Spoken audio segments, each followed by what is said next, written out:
Assalamualaikum warahmatullahi wabarakatuh. Alhamdulillah, alhamdulillah, wa syukurillah, ala ni'amillah,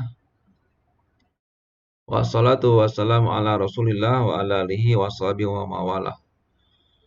Pemirsa yang dirahmati oleh Allah SWT, pada kesempatan yang baik ini saya akan menyampaikan tentang hukum pernikahan dalam Islam. Hukum pernikahan dalam Islam sangat luar biasa kalau kita maknai bahwa nikah itu ya secara bahasa adalah diartikan adalah al-jam'u ya. Lebih detailnya al-jam'u artinya kemudian berkumpul kemudian juga al-dhamu artinya kemudian bergabung dan al-wata bersenggama. Maka disinilah ketika diartikan adalah al-jam'u kemudian al-dhamu al-wata bahwa bagi orang yang sudah mengalami nikah maka diperbolehkan untuk melakukan itu. Maka ini sangat berkait kelindahan dengan definisi secara istilah ya, secara istilah bahwa nikah diartikan adalah wajawaz syar'an ya, aqdun yatadammanu ibatul istimta bil mar'ah al-wata al-mubasyarah wa taqbil qadam ya.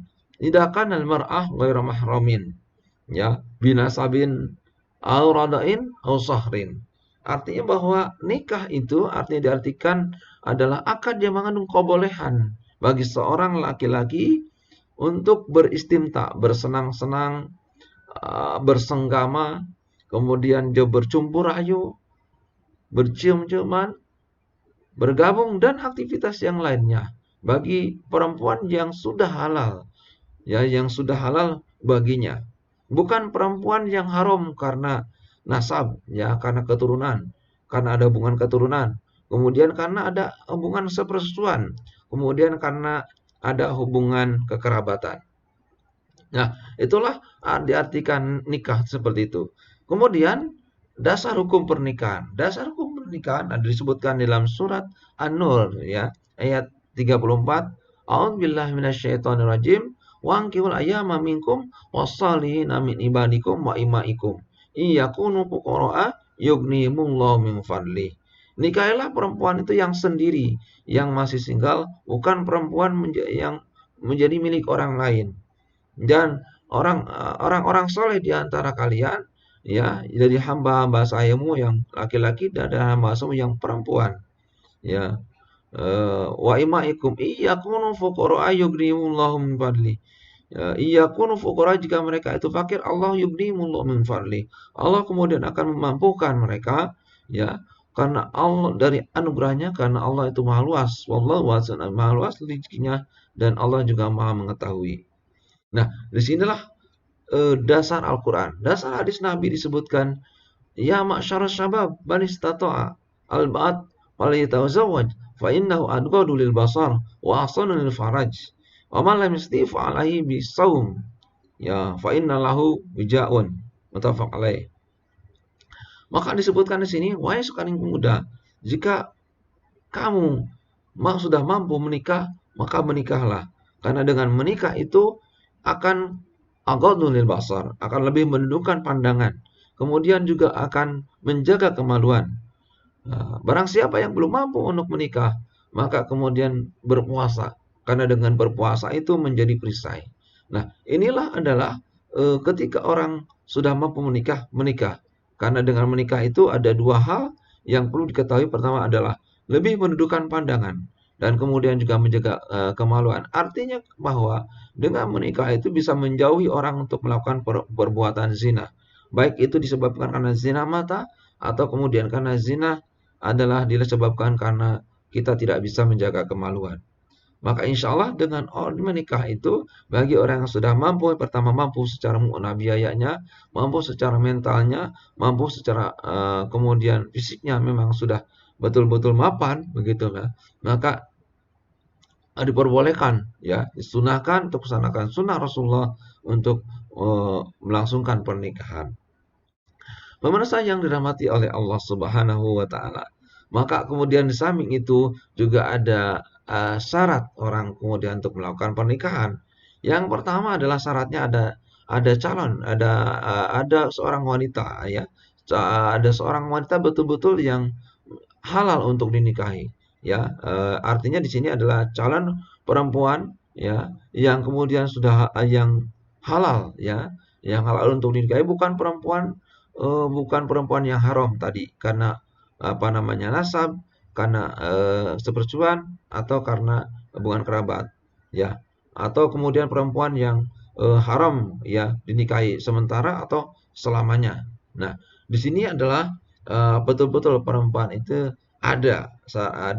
Kalau tidak ada berarti tidak terpenuhi syarat. Yang kedua adalah di samping itu juga ada akad nikah yang dihadiri oleh para saksi. Ya, para saksi ini adalah para saksi yang adil tentunya. Yang ketiga ada calon mempelai laki-laki dan calon mempelai perempuan. Maka tiga syarat itu menjadi syarat mutlak untuk dilangsungkan proses pernikahan. Kalau tidak berarti tidak jadi. Kemudian rukun nikah. Rukun nikah yang pertama adalah ada calon mempelai suami ya dan calon mempelai istri yang keduanya betul-betul memang sah untuk dinikahkan. Kemudian di samping itu juga ada apa namanya? Ada wali ya. Ada wali dari pihak pengantin perempuan. Maka di sini seorang perempuan wajib harus ada walinya. Maka ayyuma imra'atin fanikaha bighairi idni mawaliha fanikaha batilun. Mana-mana seorang perempuan yang kemudian menikah tanpa seizin walinya, maka nikahnya batal. Sampai kemudian Rasulullah menyebutkan 3 kali. Bagaimana dengan seorang perempuan yang kemudian tidak ada walinya? Maka itu diganti dengan wali hakim. Ya, wali hakim. Jika kemudian tidak sebatang kara perempuan tersebut tidak punya saudara, ya, tidak punya orang tua, yatim piatu, maka yang menikahkan adalah hakim. Di samping itu juga kemudian ada dihadiri oleh saksi ya, oleh saksi yang adil. Ya la nikah illa biwaliyin wa sayyidai adlin. Tidak sah nikah kecuali dengan seorang wali dan juga dihadiri oleh 2 orang saksi dari pihak laki-laki dan perempuan yang adil. Kemudian di samping itu juga ada segat ya, ijab qabul ya, segat akad nikah ada di sini ada ijab kabul. Ijab itu penyerahan dari pihak laki-laki kepada pihak perempuan dan pihak perempuan dari pihak perempuan kepada pihak laki-laki, kemudian dari pihak laki-laki kemudian ada kabul menerima. Misalkan dari pihak perempuan, misalkan aku nikahkan Aisyah binti Abu Bakar dengan Ali bin Abi Thalib, ya dengan mas kawin dibayar seperangkat alat sholat dan emas 20 gram dibayar tunai. Kemudian nanti dari pihak laki-laki kemudian mengqabul menerima, saya terima nikah dan kawinnya Aisyah binti Abu Bakar dengan saya dengan mas kawin seperangkat alat sholat dibayar tunai. Nah, seperangkat alat sholat jangan lupa juga emas 20 gram bayar tunai. Jadi ketika penyerahan itu sama dengan ketika menerima, cuma nanti menerima ini apa namanya menikahkan. Jadi seorang laki-laki harus ketika menerima harus sama. Jadi cuman kata-katanya berbeda.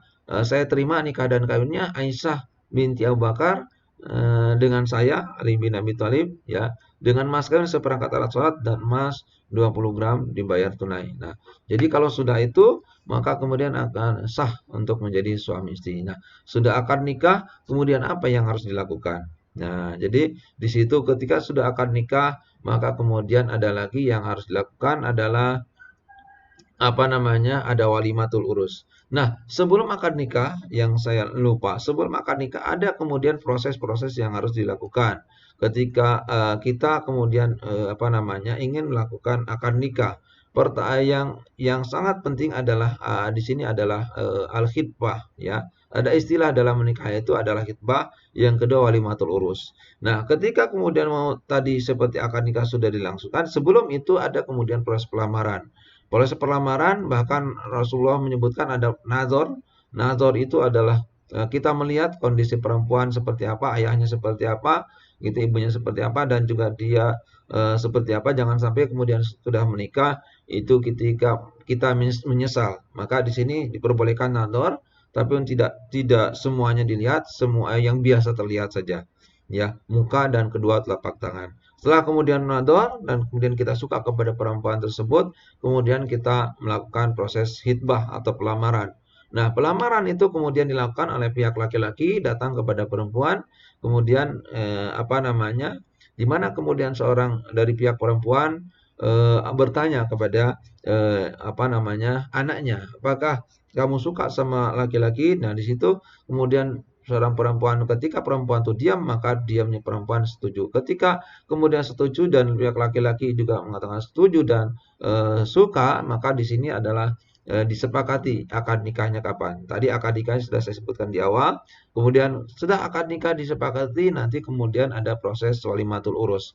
Nah, ketika bicara walimatul urus, disinilah proses khitbah itu sudah di situ ada penentuan-penentuan waktu. Waktu akad nikah, kemudian waktu walimatul urus. Nah, itu disepakati seperti apa sih walimatul urusnya atau resepsi pernikahannya, maka di situ disepakati secara bersama. Ya, secara bersama. Mau kemudian bentuknya syukuran biasa atau kemudian mengundang banyak orang atau seperti apa. Yang jelas walimatul urus adalah aulim walau bisyatin. Walimahkanlah walaupun dengan satu ekor kambing. Artinya di sini para ulama jumhur mengatakan bahwa walimatul urus hukumnya sunnah muakkadah, sunnah yang dikuatkan. Lebih baik kemudian kita adakan walaupun hanya dengan satu ekor kambing, ya. Dan alinu sih iklankan sebagai bentuk mungkin kita memberitahukan kepada masyarakat bahwa anak kita sudah menikah gitu ya. Nah, ini adalah proses walimatul urus. Kalau walimatul urus sudah selesai, sudah selesai akad nikah, sebelum walimatul urus akad nikah sudah dilakukan seperti yang tadi ya saya sebutkan, kemudian disebut juga ada ada walimatul urus. Nah, tentunya ada beberapa hikmah ya dalam proses pernikahan itu yang sudah dilalui tadi, mulai dari nador, kemudian akad nikah, kemudian walimatul urus adalah yang tujuannya adalah untuk membangun sebuah keluarga yang baik, yang sakinah, mawadah, warahmah, dan peroleh keturunan yang baik juga. Nah, di situ juga di mana kemudian seorang perempuan saling memahami ya kepada laki suaminya, suaminya kepada perempuannya seperti itu. Nah, sehingga kemudian akan tercipta suatu keluarga yang betul-betul harmonis yang mendapatkan keridhaan dari Allah Subhanahu wa taala. Nah, kemudian dalam proses sudah menjadi suami istri tentunya ada beberapa hal yang kemudian perlu diketahui bahwa dalam proses dalam suami istri mesti ada cekcok dan perselisihan, maka di situ ada kemudian muncul namanya talak. Nah, talak itu adalah sesuatu melepaskan akad pernikahan seluruhnya atau sebagiannya gitu ya, talak itu. Artinya talak secara mungkin secara sederhananya cerai gitu ya, cerai. Nah, di dalam agama bahwa abghadul halal ilallah at-talak, bahwa sesuatu yang halal tapi dibenci oleh Allah adalah talak. Bahwa talak itu adalah jalan terakhir ketika kemudian di keluarga itu terjadi perselisihan dan kemudian percekcokan, maka talak itu jalan terakhir. Nah, lebih baik ketika kemudian ada kondisi di keluarga itu ketidakharmonisan, maka sebaiknya diselesaikan dengan kekeluargaan. Baru kemudian kalau misalkan tidak bisa diselesaikan kekeluargaan, ya sudah dicari jalan keluar terakhir, artinya kemudian kita bawa ke pengadilan bahwa terjadi perceraian di sini ya. Perceraian di sini bicara masalah cerai, di sini ada talak. Talak itu dibagi menjadi dua, ada talak roji dan talak bain. Talak roji adalah talak yang kemudian dilepaskan oleh suami, disampaikan oleh suami kepada istrinya sebanyak satu kali atau dua kali talak. Maka dalam dalam talak roji itu bisa seorang suami kembali lagi kepada istrinya, rujuk lagi kepada istrinya. Nah, ketika kemudian bicara masalah talak, nanti akan bicara masalah masa idah. Nah, masa idah nanti cerai dalam kondisi seperti apa ya, maka akan disampaikan kaitannya dengan idah. Kemudian yang kedua adalah talak bain. Talak bain adalah talak yang diucapkan dilepaskan oleh suami kepada istrinya sebanyak 3 kali talak.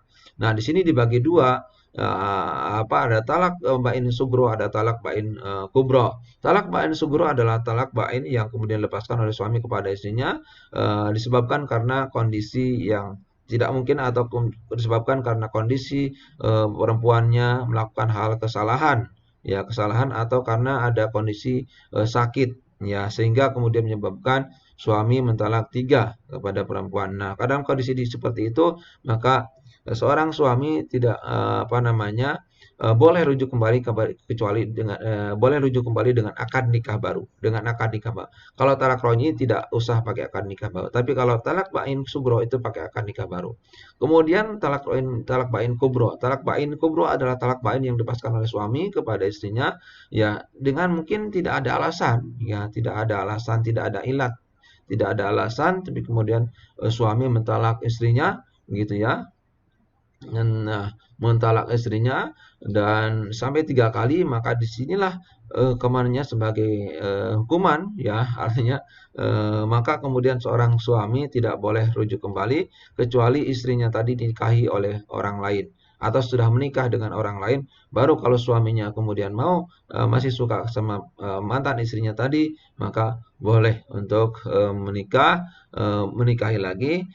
Kalau seorang istrinya sudah menikah dengan laki-laki yang lain dengan nikah yang alami, bukan nikah yang kemudian dibayar gitu ya, nikah yang alami kemudian mungkin suaminya meninggal atau suami yang kedua itu menceraikan kembali, maka mantan suami yang pertama bisa boleh kembali lagi atau kemudian menikahi lagi mantan istrinya tadi dengan akad nikah baru. Nah, kemudian bicara masalah idah, masalah ini sangat berkait kelindahan dengan masalah talak. Maka di sini idah istri yang ditalak oleh suaminya dalam keadaan kondisi mungkin belum pernah diduhuli, belum pernah disenggamai, maka tidak ada idah bagi seorang istri, ya. Tidak ada idah bagi seorang istri. Nah, oleh karena itu kemudian terkait dengan masalah ini, maka bagi seorang istri tergantung nanti apakah itu talaknya talak bain atau talak roj'i. Kalau talak roj'i berarti masih bisa rujuk kembali. Kalau talak bain, misalkan talak bain kubro, maka tidak bisa rujuk kembali ya, kecuali setelah menikah dengan laki-laki yang lain. Nah, kemudian talak istri yang ditinggal mati oleh suaminya, ya, bukan idah, bukan talak ya, mungkin idah ya, mungkin idah, sorry idah, ya, idah istri yang ditalak oleh suaminya dalam keadaan. Nah, tadi yang pertama idah istri yang ditalak oleh suaminya dalam keadaan istrinya belum pernah disenggamai, maka tidak ada idah. Kemudian ada yang kedua adalah talak atau idah istri yang dicerai oleh suaminya atau masa tunggu di sini idah itu masa tunggu ya idah itu masa tunggu ya bagi idah istri yang dicerai oleh suaminya dalam keadaan istrinya hamil maka idahnya sampai melahirkan. Kemudian idah istri yang ditinggal mati oleh suaminya baik dalam keadaan hamil atau tidak hamil maka idahnya 4 bulan 10 hari. Ya, jadi ada seorang istri ditinggal mati oleh suaminya dalam keadaan hamil dan atau tidak hamil, maka idahnya 4 bulan 10 hari masa tunggunya. Kemudian juga idah istri yang kemudian ditalak oleh suaminya, ya oleh suaminya dalam keadaan istrinya belum pernah haid ya, belum pernah haid ya, atau kemudian perempuannya sudah lepas haid, sudah tidak pernah haid sama sekali, maka idahnya 3 bulan. Kemudian idah istri yang ditalak atau dicerai oleh suaminya dalam keadaan istrinya sedang haid atau sedang biasa keluar haid begitu, maka kemudian idahnya 3 kali suci. 3 kali suci tergantung itu apakah 3 bulan 4 bulan tergantung siklus hormonal bagi perempuan. Kalau perempuan itu normal misalkan dalam 1 bulan itu haidnya 1 minggu kemudian haid, setelah itu kemudian bersuci, masuk bulan berikutnya haid lagi 1 minggu, kemudian bersuci, masuk bulan berikutnya haid lagi, kemudian bersuci artinya mandi besar. Nah, berarti kan sudah 3 kali suci atau 3 kali haid, maka dibolehkan ya bagi seorang suami itu untuk rujuk kembali ya, rujuk kembali sampai habis masa idah. Ada para ulama yang menyebutkan kalau itu talak roj'i, berarti dalam masa haid masih bisa rujuk kembali. Kalau itu talak bain kubro, maka itu tidak bisa. Nah, tidak bisa rujuk kembali kecuali harus dinikahi oleh laki-laki yang lain. Nah, kemudian itu adalah talak idah istri yang dicerai oleh suaminya dalam keadaan istrinya sedang dalam keadaan haid ya atau menstruasi. Nah, kemudian mungkin itu ya yang terkait dengan idah sebetulnya terkait dengan idah itu. Nah, Oke, pemirsa yang dirahmati oleh Allah SWT, nah itu bicara masalah masa tunggu atau masa tenggang, masa idah, ya. Kemudian setelah itu ada nikah yang kemudian dilarang dalam ya, Islam. Ada nikah, kemudian nikah sigor, di mana kemudian pernikahan yang dilakukan oleh kemudian seorang menikahkan istrinya kepada apa namanya kepada orang lain dengan syarat kemudian putrinya kalau dia punya perempuan dinikahkan sama dia. Nah, jadi artinya di sini adalah tukar menukar gitu ya. Maka pernikahan yang demikian itu tidak diperbolehkan. Kemudian yang kedua adalah nikah istibda. Nikah istibda itu adalah pernikahan yang dilakukan ya secara apa untuk memperoleh bibit unggul.